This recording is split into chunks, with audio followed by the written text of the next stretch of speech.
For most of church history, the church has been predominantly Gentile.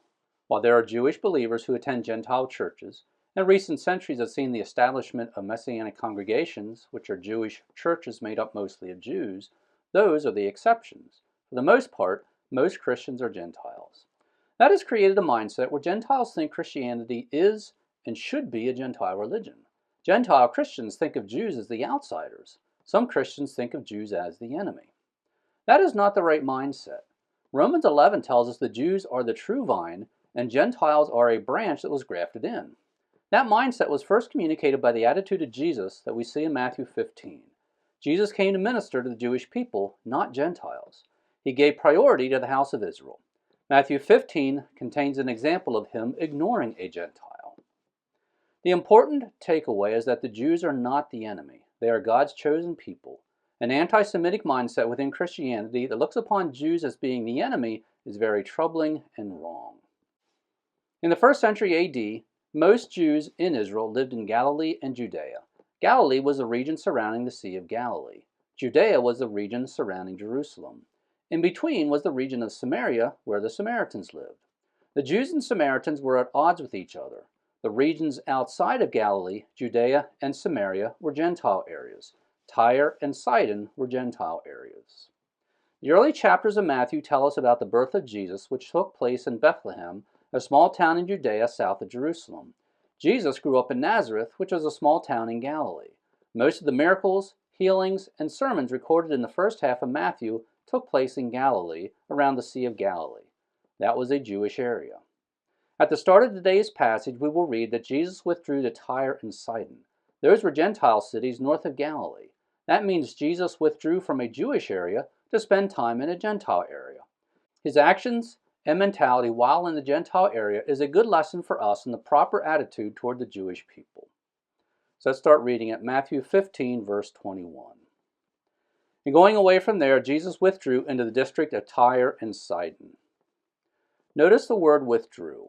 That implies his trip to Tyre and Sidon was not to expand the scope of his ministry.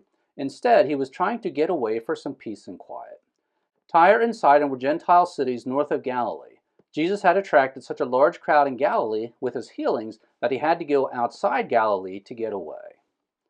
Verse 22. And behold, a Canaanite woman from that region came out and began to cry out, saying, Have mercy on me, Lord, Son of David. My daughter is cruelly demon-possessed. The woman who was petitioning Jesus was a Canaanite, a Gentile.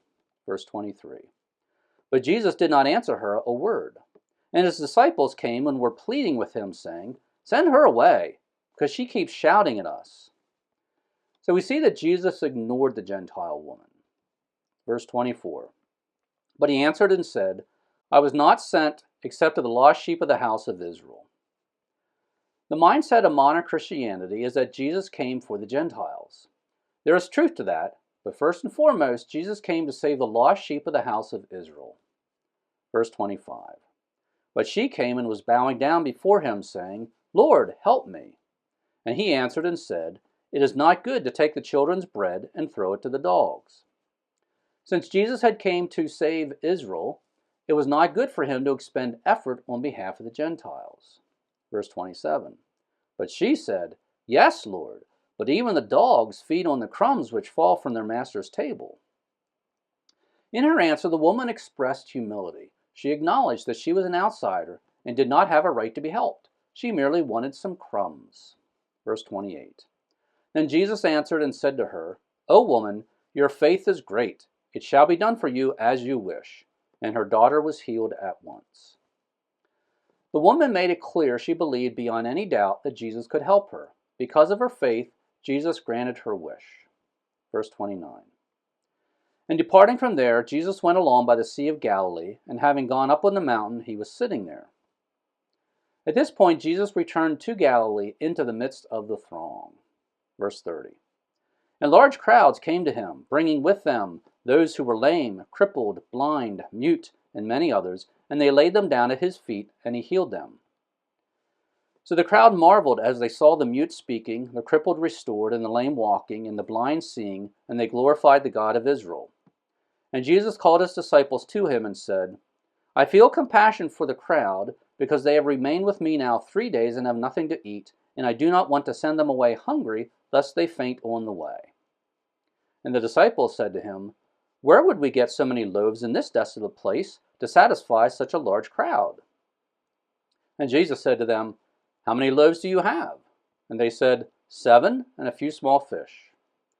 And he directed the crowd to sit down on the ground. And he took the 7 loaves and the fish, and giving thanks he broke them and kept giving them to the disciples, and the disciples gave them to the crowds.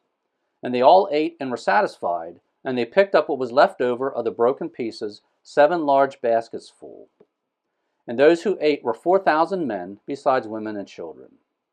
And sending away the crowds, Jesus got into the boat and came to the region of Magadan. And the Pharisees and Sadducees came, and testing him, they asked him to show them a sign from heaven. So notice the word testing. The Pharisees and Sadducees were trying to trap Jesus. Verse 2. But Jesus replied to them, "When it is evening, you say, 'It will be fair weather, for the sky is red.' And in the morning, 'There will be a storm today, for the sky is red and threatening.' Do you know how to discern the appearance of the sky, but cannot discern the signs of the times?" The expression we use today is, "Red at night, sailors delight. Red in the morning, sailors take warning." The Pharisees and Sadducees were experts in the Old Testament. They knew the prophecies concerning the Messiah. They should have recognized that Jesus was the Messiah. Verse 4. "An evil and adulterous generation eagerly seeks for a sign, and a sign will not be given it, except the sign of Jonah. And he left them and went away." Jesus called his generation an evil and adulterous generation. That is not a nice thing to say, but it was the truth and needed to be said. In chapter 12, Matthew recorded Jesus saying, "For just as Jonah was 3 days and 3 nights in the belly of the sea monster, so will the Son of Man be 3 days and 3 nights in the heart of the earth." Jonah was a sign because Jesus rose from the dead after 3 days and 3 nights, just as Jonah was in the sea monster for 3 days and 3 nights. After Jesus arose, the Pharisees and Sadducees should have remembered that Jesus had predicted he would do that. That should have been a sufficient sign and enough proof to the religious leaders that Jesus was who he said he was. For most of church history, the church has been predominantly Gentile. That has created a mindset where Gentiles think Christianity is and should be a Gentile religion. Gentile Christians think of Jews as the outsiders and sometimes think of them as the enemy. That is not the right mindset. Romans 11 tells us the Jews are the true vine and Gentiles are a branch that was grafted in. Matthew 15 contains an example of Jesus ignoring a Gentile because he was sent to save the house of Israel. The Jews are not the enemy. They are God's chosen people. An anti-Semitic mindset within Christianity that looks upon Jews as being outsiders and the enemy is wrong. Thanks for visiting Bible Mountain. Tomorrow I will start reading at Matthew 16:5 and draw a contrast between the incomplete gospel message that is often heard in evangelical churches today and the true gospel message that actually leads to salvation. That post is for paid subscribers only, so if you're not a paid subscriber, please subscribe now. In order to subscribe, go to BibleMountain.com and click on subscribe. Once again, thanks for visiting Bible Mountain.